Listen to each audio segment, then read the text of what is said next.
예수님의 말씀을 되새겨 봅시다. 예수님께서 모든 사람에게 말씀하십니다. 누구든지 내 뒤를 따라오려면 자신을 버리고 날마다 제 십자가를 지고 나를 따라야 한다. 정녕 자기 목숨을 구하려는 사람은 목숨을 잃을 것이고 나 때문에 자기 목숨을 잃는 그 사람은 목숨을 구할 것이다. 사람이 온 세상을 얻고도 자기 자신을 잃거나 해치게 되면 무슨 소용이 있느냐? 아무리 부자라도 죽습니다. 아무리 가난해도 죽습니다. 사람은 재산에 관계없이 모두 죽음으로 이 세상을 끝냅니다. 그리고 나서는 영원한 세상이 시작됩니다. 가장 중요한 것은 지나가는 이 세상에서 부와 권력, 풍요와 건강을 추구하는 것이 아니라 영원한 세상에서 생명의 나라에 속하는가, 죽음의 나라에 속하는가, 이것이 가장 중요한 것입니다. 이것보다 더 중요한 것은 없습니다.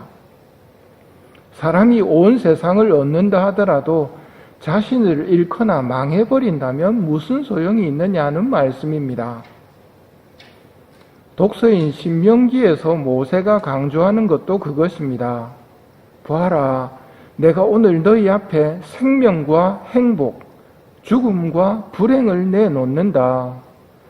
하느님을 사랑하며 그분의 계명과 규정과 법규들을 지키면 너희가 살고 번성할 것이다.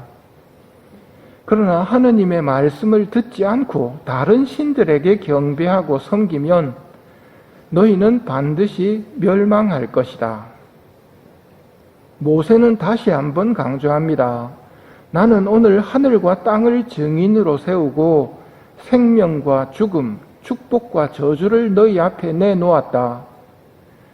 너희와 너희 후손이 살려면 생명을 선택해야 한다.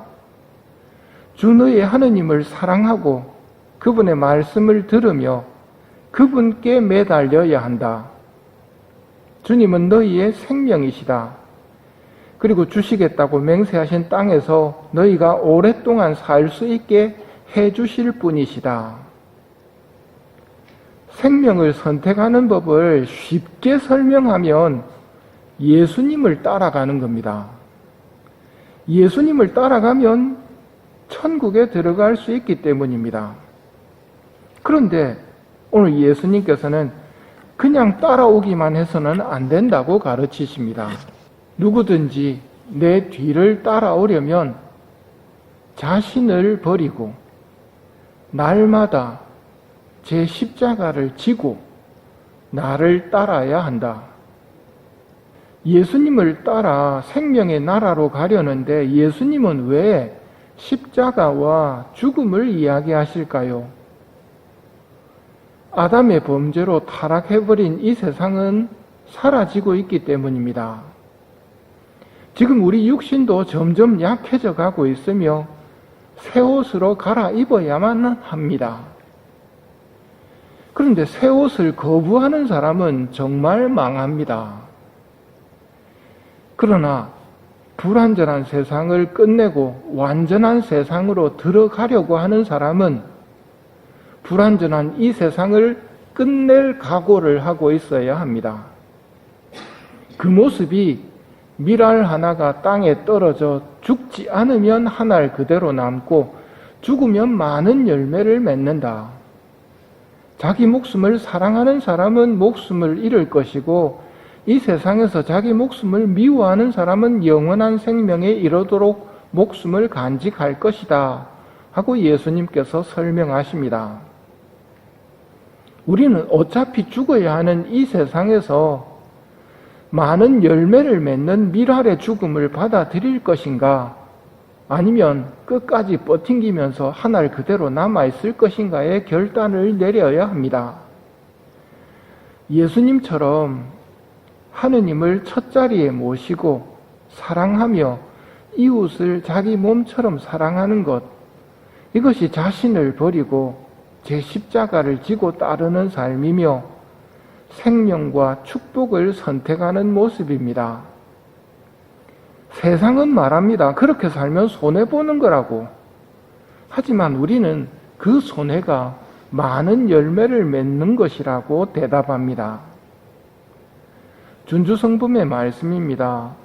누구든지 나의 제자가 되려면 자기가 가지고 있는 것을 모두 버려야 한다 한 말은 확실한 말이니 네가 나의 제자가 되려거든 너 자신을 내 모든 정과 더불어 나에게 바쳐라.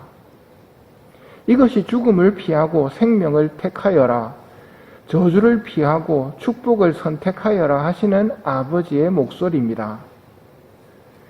생명을 선택하는 방법, 축복을 선택하는 방법은 하느님께서 나에게 주신 것들을 모두 하느님께 되돌려 드리는 일입니다. 이것이 당신 것입니다. 당신이 주신 것입니다. 이렇게 바칠 때 우리는 더 많은 것을 누릴 수 있습니다. 하느님의 것이 모두 다 나의 것이 됩니다.